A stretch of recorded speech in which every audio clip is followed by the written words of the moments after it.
Today is January 6th, which means it's been 4 years since the attempted insurrection on the Capitol. And Trump and MAGA want us to think that it was just another day in a peaceful protest. And I know what I saw. I know what America saw. It wasn't that.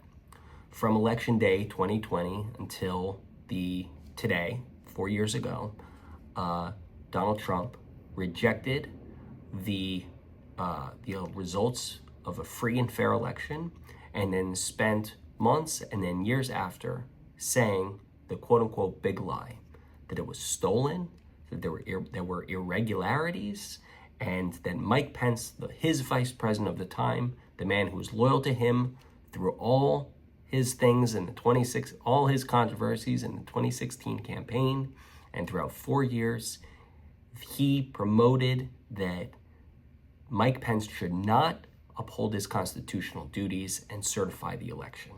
He said we should resend it back to the states, relitigate it, and that the election was stolen. The election was not stolen. This was upheld in courts, after court after court. Judges found that there were no irregularities, that any fraud was marginal at best, and as a result, a mob led by Donald Trump stormed the Capitol.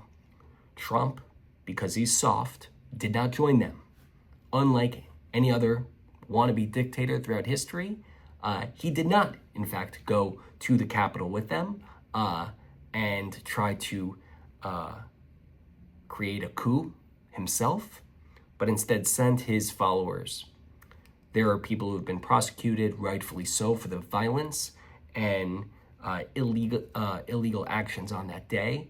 Trump said that he's planning on pardoning them, and we shouldn't forget it. We should not forget it, and we should take our democracy very seriously. It's a fragile system. It is a system upheld by both laws, but also traditions and goodwill. And I greatly fear that the both sides-ism of that MAGA is trying to tell and retell a history that never happened, that is what will be remembered. And it's a dangerous, slippery slope towards autocracy and away from the people. I think that I would not be surprised if Trump pardoned the January 6th rioters. He said he would do so.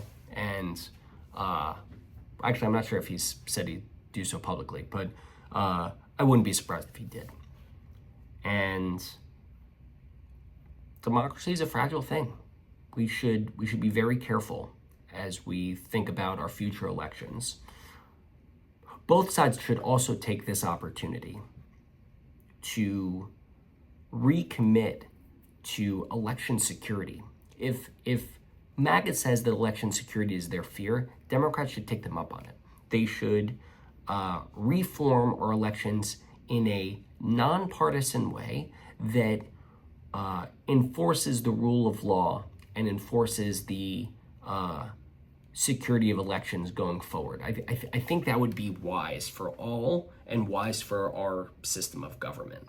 But January 6th was not peaceful, and there's something about the Capitol Rotunda being infiltrated by rioters that is just, it's a scary precedent. And the fact that 4 years later Trump has won is something that I'm still trying to wrap my head around.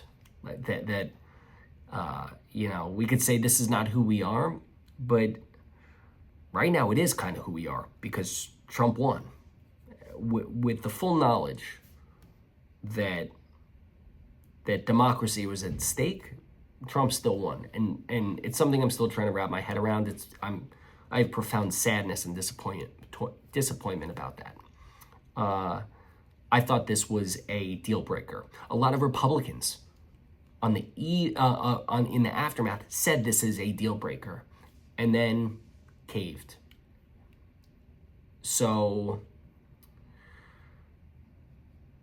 4 years from now, I just pray that the democracy is stronger than it is today, and it was 4 years ago, and that our system of government, of, by, and for the people will be here for my children and the next generations, because it is a fragile system of government.